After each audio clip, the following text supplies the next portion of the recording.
ইসলামী আন্দোলনের মনোপুত হচ্ছে না, আপনাদের সাথেও সম্ভবত নেগোসিয়েশন এখনো শেষ হয়নি, কোন পর্যায়ে এখন আছে?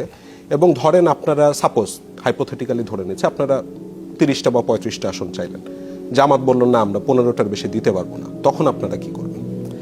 আমি প্রথমে আপনাকে একটা কারেকশন দিচ্ছি, সেটা হলো জামাত চাচ্ছে বিষয়টা আদৌ এমন না। এখানে শুধু জামাতের চাওয়ার বিষয় না, আমরা বারবার এটা পরিষ্কার করছি যে এখানে আমরা তো কোনো জোট করছি না, আমরা একটা নির্বাচনী সমঝোতা করছি। এই নির্বাচনী সমঝোতায় কোনো একক ব্যক্তির নেতৃত্ব বা কোনো দলের নেতৃত্ব এখানে সেভাবে প্রতিষ্ঠিত না। এখানে আমরা আগামী বাংলাদেশ সুন্দরভাবে গঠন করার জন্য জুলাই বিপ্লবকে সত্যিকার অর্থে অর্থবহ করার লক্ষ্যে আমরা একটা জোটবদ্ধতার বা ঐক্যবদ্ধ নির্বাচন করা প্রয়োজনীয়তা অনুভব করার জায়গা থেকে ক্ষমতায় গেলে প্রধানমন্ত্রী হবে, ঠিক কথা বলছি। তো প্রথম কথা তো হলো এই যে জামাত দিতে চাচ্ছে, অন্যরা দিতে চাচ্ছে না, বিষয়টা এরকম না। নেগোসিয়েশন হচ্ছে যে আমরা জামাতকে কতগুলো আসনে ছাড় দিব, জামাত আমাকে কতগুলো আসনে ছাড় দিবে। হয়তো জামাত আমার রাজনৈতিক দলের চেয়ে বড় দল হিসেবে আমি তাকে বেশি আসনে ছাড় দিব, সে আমাকে কম আসনে ছাড় দিবে, বিষয়টা এরকম।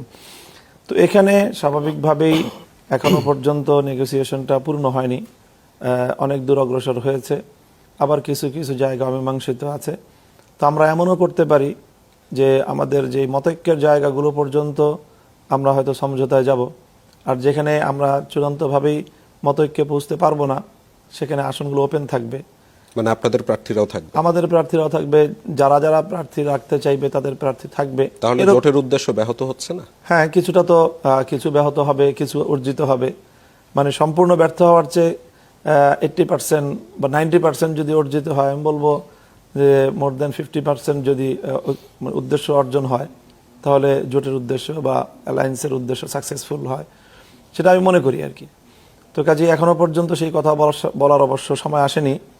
আমরা হয়তো আজকে কালকের মধ্যেই একটা চূড়ান্ত সিদ্ধান্তের দিকে যাব এবং আমরা আশা করছি যে সকলেই ছাড় দিয়ে আমাদের যে বৃহত্তর উদ্দেশ্য, যে একটা ওয়ান বক্স পলিসি নিয়ে আমরা যেটা একটা অ্যারেঞ্জ করার উদ্দেশ্যে আমরা অগ্রসর হয়েছি, সেটা শেষ পর্যন্ত সফল হবে এই প্রত্যাশা আমি করছি এখনো।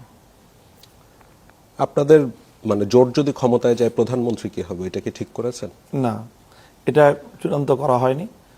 জোট যদি ক্ষমতায় যায় তাহলে যারা নির্বাচিত হবে তারাই নির্ধারণ করবে তাদের নেতা কে হবে। আচ্ছা, নিজেদের মধ্যে ভোটাভুটি করে অবশ্যই যে কোনো একটা প্রক্রিয়া অবলম্বন করা হবে। তো সেই ক্ষেত্রে তো তাহলে জামাতের আমিরেরই হওয়ার সম্ভাবনা বেশি, যেহেতু ওনাদের প্রার্থী বেশি। নাও হতে পারে, কারণ সবাই তো ইনসাফের ভিত্তিতে সেখানে এই করবে আমি আশা করি। কাজে সেক্ষেত্রে অন্য কারো দ্বারা যদি উদ্দেশ্য আরো ভালোভাবে অর্জিত হওয়ার সম্ভাবনা থাকে, অন্য কেউ হতে পারে। পরিষ্কার।